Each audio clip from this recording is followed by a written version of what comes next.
এই যে আমার পুজো হয়ে গেছে। ওম সাইরাম। সবার মঙ্গল করো বাবা, যারা ভালো কাজ করবে তাদের জন্য সবাইকে মঙ্গল করো, যাদের মন পরিষ্কার তাদেরকে ভালো রেখো, যাদের মনে কোনো প্যাচ নেই, কারোর জন্য ক্ষতি করবো ভাবে না, তাদেরকে ভালো রেখো। অনেকে আছে আমার ফ্যামিলিকে, মানে আমার ফ্যামিলিকে আমাকে তো দেখতে পারতো না, বাট এখনও পারে না। এখন আমার ফ্যামিলি হয়েছে, মানে আমার ফ্যামিলি আছে, বাট তাদেরকেও দেখতে পারে না।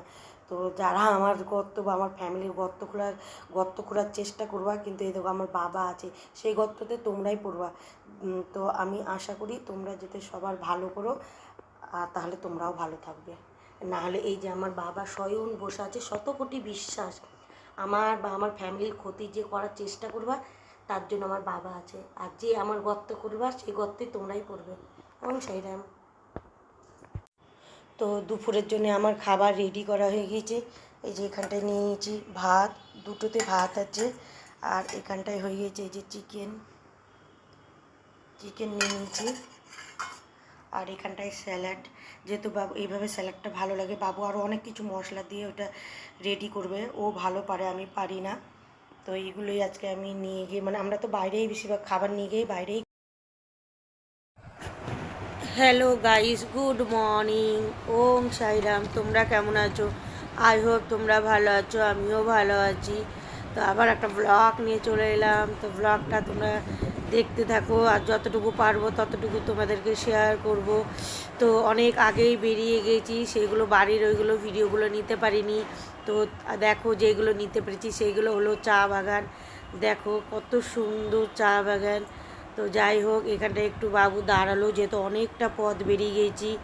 ভেবেছিলাম অন্য দিকে যাব, বাট এত গরম পড়েছে, ওর জন্য বাবু বলল যে না, মানে গরমের জায়গাতে যাব না, যেখানটা ঠান্ডা ঠান্ডা ঠান্ডা কুল কুল ভাব, সেখানেই যাব। ওর জন্য ঠান্ডার জায়গাতে আবার বেরিয়ে গেছি। তো দেখো, মানে চা বাগান, পাহাড়, রাস্তাগুলো দেখো কি ভালো লাগছে। এতটা উঁচুতে এই যে রাস্তাগুলো দেখা যাচ্ছে না, এতটা উঁচুতে উঠেছি, বাট এর থেকেও আরও উঁচুতে উঠবো। তো দেখো কেমন লাগছে। আর সত্যি কথা বলতে দেখো, আমি আমি মানে ঘুরতে গেলে এইগুলোই বেশিরভাগ দেখতে পাবো, আমি এগুলোই দেখবো আর তোমাদেরকেও দেখাবো। তো যাই হোক, প্রচণ্ড গরম লাগছিলো, তো এদের একটু ঠান্ডা ঠান্ডা হাওয়া আছে, বাট খুবই ভালো লাগছিলো। বাড়ির থেকে তো অনেকটা তো সুন্দর। তো দেখো ভিউগুলো দেখো কেমন লাগছে। আর আমি অনেক দিন পরে একটা চুড়িদার পরলাম, যেহেতু এই চুড়িদারগুলো পরাই হয় না, যেহেতু সে একবারই পরেছি, একদিনই পরেছি, চুড়িদারটা নিয়ে আর পরা হয়নি। তাই ভাবছি এখন তো গরমেরে তো হালকা মানে চুড়িদারগুলো এখন বের করে পরতে হবে। তার জন্য একটা আজকে মানে কি বলবো, একটা চুড়িদার পরেই ভাবলাম বাইরে বেরোবো। তো দেখো নাজারাগুলো দেখো, কিন্তু খুব ভয় লাগে এই রাস্তায় ভিডিওগুলো করা হয় গাইস, কি বলবো, খুব রিস্ক। কারণ এইটুকু রাস্তার মধ্যে যাবে আবার নামবে। তো আমরা যেখানে আমরা যাবো, মানে ওটা ক্রস করেছি, কাশিয়ান ক্রস করেই তবে গিয়েছি ওই ধারে। তো এখানটা একটু নেমে বাবু বললো যে এখানটা একটু নিই, কারণ অনেকটাই দূর, তো মানে কিছুটা কিছুটা নেমে নেমেই যায়, ওর জন্য আর ভিউগুলোই নেওয়া হয়। তো দেখো ওই যে রাস্তাটা দেখো কোথা থেকে চলে আসছে, এই যে এইভাবে ওই নিচটা দেখো, তার থেকে তো আরও নিচ থেকে এতটা উঁচুতে উঠেছি দেখো, দারুণ দারুণ দারুণ। তো মাঝপথে আবার একটু দাঁড়িয়ে পড়লাম, যেহেতু এখানটা প্রচুর লজ্জাপতি গাছ, আমার খুব ভালো লাগে। আর পাহাড়টা দেখো পুরো মনে হচ্ছে কুয়াশা, ঠান্ডা ঠান্ডা, এসে একটা মজাই আলাদা। যেহেতু আমি সাইডে হয়ে গেলাম, সাইড দিয়ে অনেক গাড়ি যাচ্ছে, ওর জন্য আমি সাইডে হয়ে গেলাম। তো দেখো এত সুন্দর পাহাড়টা দেখা যাচ্ছে।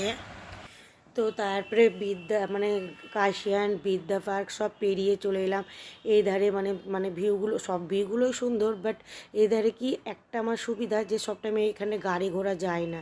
এবার রিলস করতে গিয়েও না প্রচণ্ড রিস্ক, ভিডিও করতে গেলেও রিস্ক, যেহেতু সব টাইমে গাড়ি যাচ্ছে আসছে যাচ্ছে আসছে। বাট রাস্তাগুলো তো পাহাড় পাহাড়, তো মানে সেই গোল গোলভাবে ঘুরতে হবে না, এবার রিস্ক না, ওর জন্য খুব তো আমি বললাম চলো ওই ধারটা পুরো ফাঁকা আছে, একটু রিলসও করতে পারবো আর ভিডিও করতে পারবো।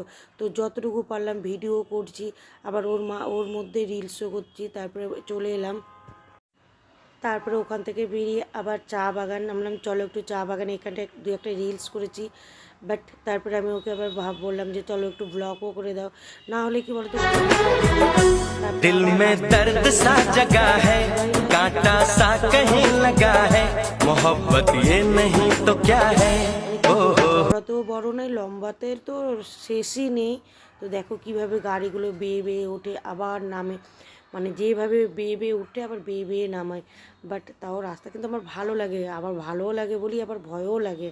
কিছু কিছু রাস্তা এমন আছে ভীষণ ভয় লাগে, কি বলবো। কিন্তু রাস্তাগুলো এই কি মানে খুব সুন্দর, মানে এই যে এক একটা রাস্তা হয় না এবড়ো খেবড়ো পড়ে যাওয়ার ভয় থাকে, সেটা নেই।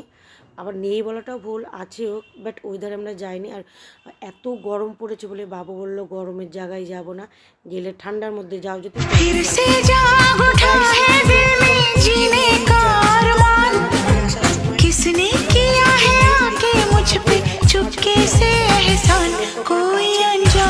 ওই সাদা কালারে দেখো বড় বড় যে গাছগুলো আছে ওর পেছনে। তো অনেকক্ষণ আগে আমি বাড়ি চলে এসেছি, বাড়ি এসে ফ্রেশ হলাম, সন্ধে দিলাম, সন্ধে দিয়ে এবার একটু বসেছি। তো যতটুকু পারলাম ততটুকু শেয়ার করলাম। ঠান্ডার জায়গায় গিয়েছিলাম যেহেতু প্রচণ্ড প্রচণ্ড গরম পড়েছিল, ওর জন্য ঠান্ডার জায়গাতে গিয়েছিলাম। তো যতটুকু পারলাম ততটুকু তোমাদেরকে শেয়ার করলাম। আর কিছু কথা বলি, প্রথমে আমি কিছু কথা বললাম, তো গাইস তোমরা মাইন্ড করো না, কারণ কিছু কিছু লোকে এত আমার ফ্যামিলি বা আমার পেছনে লেগেছে। হিংসা তো ভগবান, ওদেরকে মানে আমাকে দেখলেই ওদের হিংসা হতো, বাট এখন আমার ফ্যামিলি হয়েছে, আমার ফ্যামিলিকেও হিংসা বাধ্য হচ্ছি। ওরা ভাবছে না যে পরের হিংসা যতই হ্যাঁ তোমরা যত আমার হিংসা করবা তত আমার উপরে ঠাকুর আরও আমাকে মুখ তুলে তাকাবে। তোমরা হিংসা করবা, তোমরা ফালতু হিংসা করো, হিংসা করে কোনো লাভ নেই, ঠিক আছে। দেখো একটা জিনিস ভাববা, পরের ভালো করলে নিজের ভালো হয়। আমি কিন্তু কারোর ক্ষতি করিনি বা করবো না কোনো দিন, কারণ কি বলতো স্বয়ং আমার সাই বাবা আছে। কারণ আমি কি বলতো, আমি সৎ পথে চলবো, ভালোভাবে চলবো, ঠাকুর আমার সাথ দেবে। আমি কার কোনো সময় ক্ষতি করবো না, করিনি। আমার যারা যারা ক্ষতি করেছো বা করছো, তোমরা কিন্তু কোনো দিন ভালো থাকো না। আমি তোমাদেরকে কোনো সময় অভিশাপ দেবো না, কারণ আমার মানে সাই বাবার উপরে শত কোটি বিশ্বাস। কারণ আমার সাথে বা আমার ফ্যামিলির সাথে যে যত হিংসা করবা বা কিছু মনে করবা, তোমাদের জন্য আমার বাবা আছে। আমার কাউকে লাগবে না, আমার কোনো কবিরাজের কাছেও যেতে হবে না, কাউকে দিয়েও বলতেও হবে না। বাধ্য হলাম, কারণ কিছু কিছু মানে এমন এমন ব্যবহার করো না, আর এমন এমন মাঝে মধ্যে কথাবার্তা বলো, হিংসা তোমাদের সারা জীবন হিংসা করতে হবে। আর তোমরা যত হিংসা করবা তোমরা করো, আমি চাই তোমরা আরও হিংসা করো, আর ঠাকুর আমার পাশে থাকবে। যাই হোক গাইস, যারা বলে তাদেরকেই বললাম উদ্দেশ্য করে, যারা বললাম তারা নিশ্চয়ই বুঝতে পারবে। তোমরা কিছু মানে মাইন্ড করো না, কারণ না বললে উপায় নেই, শুনেই যায়, বাধ্য হলাম আজকে বলতে। ঠিক আছে, আমি যতটুকু পারলাম ততটুকু শেয়ার করলাম গাইস। তো আমার ব্লগটা যদি ভালো লেগে থাকে একটা লাইক কমেন্ট করো, তাহলে আবার নতুন নতুন আরও ভালো ভালো আশা করি তোমাদেরকে ভিডিওগুলো দেখাতে পারবো। তো চলো tata, Om Sairam, love you all.